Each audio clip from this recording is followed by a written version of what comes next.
Hey y'all, welcome to my channel, Nothing Edited. I just used the last bit of my dry gravy mix. I'm using a half cup measuring cup. I'm going to add 4 of these scoops, so that's roughly 2 cups, because I only have a pint jar that I put this in now.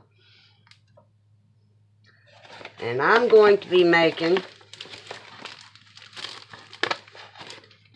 my dry gravy starter. Now when it's all done, you can add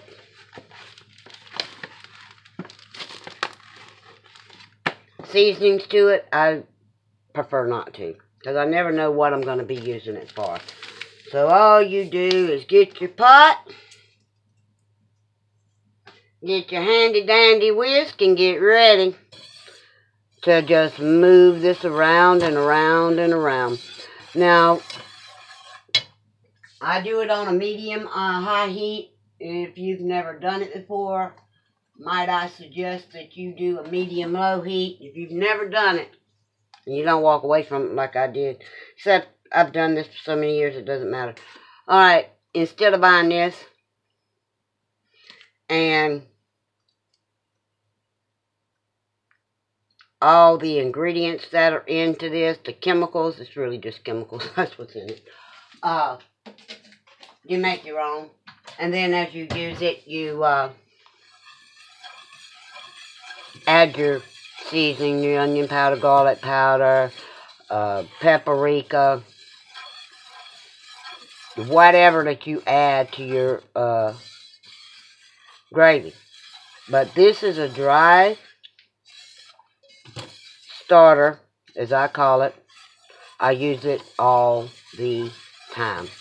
Now, I'll bring y'all back in different intervals, so this does not turn into, this is going to take 25-30 minutes, so I will show y'all the color as it changes somewhat. I will say during this process, you have to keep that flour moving all the time. I set a timer for 30 minutes because actually I've never timed how long this takes. So we're going to start out on the low side of 30 minutes. It could take longer. I have a real large pot that I've actually done 5 pounds of this at a time. I wouldn't recommend doing 5 pounds at a time. This here, right here, is enough for beginners. You might even want to start out with a cup of flour and try this for your first time out. Y'all, this is 5 minutes in, and I know you're saying, I don't see any change. It takes a while. But it's worth it. I promise y'all, this is worth it. The time you're taking right now will save you a lot of time later on in the kitchen for making regular gravies. Now, this is like for chicken gravy, beef gravy, pork gravy. This is not a dry roux for gumbo. This is dry gravy mix, and there is a difference in dry gravy mix and dry roux. Okay, y'all, this is 10 minutes in, and it's barely changing color. But you got to keep the flour moving, keep the flour moving. I'll bring y'all back at a 20-minute interval. Okay, y'all, we're at the 15-minute mark, and you're going to notice it's starting to smoke. You really, really, really have to stay on top of moving that flour, and it is turning. It's I'm going to call it a light tan color, but this is what you're going to be seeing at the 15-minute mark. Okay, y'all, this is at the 13-minute mark. 13. What am I saying? Yeah. It's 15, 16, 17. This is at the 18-minute mark. I'm sorry. Because my timer's counting down, not up. So, here we go. We're at the 18-minute mark. I'll bring y'all back at the 20-minute mark. Alright, y'all. Here we are. 20-minute mark. It's almost there. Now, I will tell you this. This pot, it holds heat really well, and I've been kicking that heat back on it. I actually removed it for 1 minute during the process due to the fact that just from the heat alone of the pot, it was browning more rapidly than I wanted it to. So I took it off the heat for 1 minute and whisked it. But we're getting there. And you're seeing those little white flakes. That's fine that you see the little white flakes in there. When I'm done with this and it cools completely down, I actually sift this flour to get those little flakes out. That's normal. Don't let that stop you from doing this. Okay, my YouTube family, this is the 25-minute mark. Now, this pot is so hot that I will tell you, I've changed whisks 3 times because that whisk gets hot as fire. I mean, it's hot. I mean, if I had any sense, I'd be putting that mitten on my hand and doing this. Sorry. But you've got to keep this steady going, steady going, steady going. I'm going to bring y'all into the 30-minute mark. We'll look at it at 30 minutes because my timer's fixing to go off. And it'll go off in 30 minutes, at the 30-minute interval, and I'll show y'all then. Okay, y'all, I am just a few seconds away from the 30-minute mark. What I'm going to do is I'm going to turn the heat off, and y'all hear it? There we go. We made it to 30 minutes. All right, I'm going to turn the heat source off, and I'm going to continue to whisk this for at least 10 minutes, and I'm setting the timer here right now. I got the timer set, 10 minutes. There you go. I'm taking it off the heat source altogether, and I'm going to whisk for 10 minutes straight. I guess I should have explained that a little better. The heat from this pot, I've unplugged it. This is that electric cooker top Toastmaster. The heat is turned off, and the heat of this pot and what's left on those coils will continue cooking this flour, and I don't want it burnt, and I don't want it overly done. And you can smell that flour. That flour smells like it has a nutty smell to it. All right, y'all. Alright, y'all, this is what it looks like at the 5-minute mark with the heat turned off, and just basically, you know, it had the coils had to cool down on this little Toastmaster thing. But this pot is still, I'm not touching it, not with my hands, and it's still cooking. It's still cooking it, and that's why you, and if you're on a gas stove, do the same thing, or turn it to a super, super low. But I recommend turning it off because this pot is hot. And I got a good feeling I'm going to be whisking this for like 15 or 20 minutes as opposed to the 10. Okay, y'all, this is at the 7-minute mark of whisking. It is getting somewhat browner. And that pot is hot. I'm going to be whisking a while. But that's okay. You want this flour completely cooked. And you want it brown. Okay, y'all, we are coming up on the 10-minute mark, and I can tell y'all just by bumping that pot, it's still too hot, and you have to use a heavy bottom pot. This is a Magnolite. It's the only one I'm going to use, the only type of pot I'm going to use for this. I'm not using a cast iron skillet. There we go.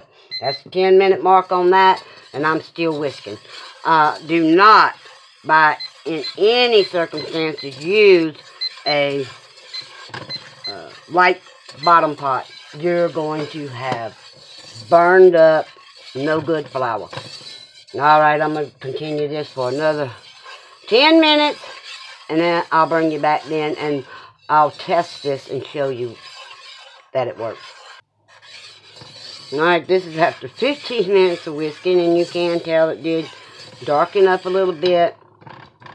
At this point, I could take it out, and I could take it and put it into another container. I just have a thing about doing this.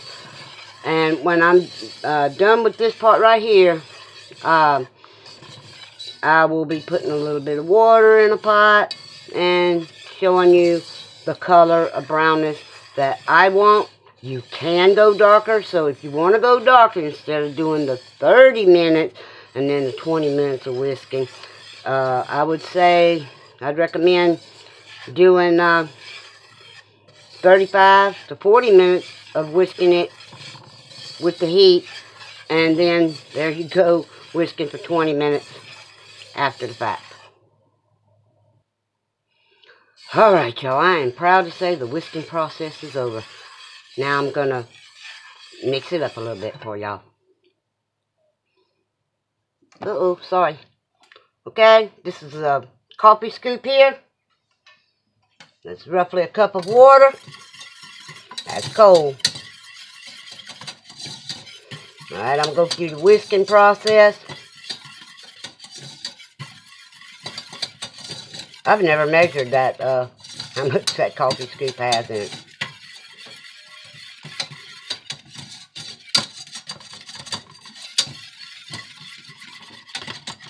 I'll get the sides, get all of that. Now, how's that, y'all?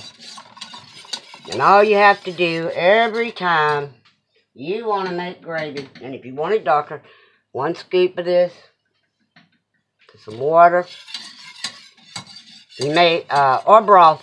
Now, if you're using this for steak and gravy, chicken and gravy, whatever kind of gravy you're using this on, go ahead and add extra liquid to it.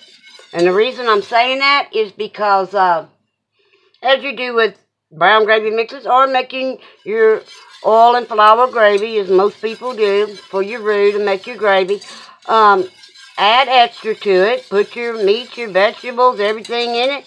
This just takes one step out of making gravy at a later time. I mean, it works for me. When it comes up to a boil, you'll see that it does thicken up. I don't think y'all want to watch me whisk this till it comes to a boil. As soon as it comes to a simmer boil, I will show y'all. Okay, y'all, it's beginning to simmer. And as with like a gravy pack, you gotta let it cook. Now, I think theirs is like 1 minute. This will probably take, 2-3 minutes to thicken up, which is fine because it will thicken up after you add your meat and vegetables and your spices to it. Could y'all get any simpler than that? Well, I'm talking about this process of it. I'm not talking about the whisking the flour for half a day, but I just wanted to prove to y'all that this will make a good gravy. I'm going to set it. Nope, I don't need to set a timer. See how it's thickening up, y'all? It's starting to thicken up. Depends on you and how thick you want your gravy as to how long you let it simmer. So, y'all, I hope y'all learned something from this. I hope y'all use this process. Keep those chemicals out of your body. And again, after you cool it down and everything, and you sift it, which it has to be sifted because there's going to be those little white little particles in it. I don't know why, it just happens. Now I gotta turn the heat down. You can add your spices to it if you choose to. I've done it in the past. But the problem with that is I never know what I'm cooking, and I might not want something in something else. Alright, y'all can see that's becoming a complete, total gravy, just like I promised. Y'all, the longer it cooks, the thicker it gets.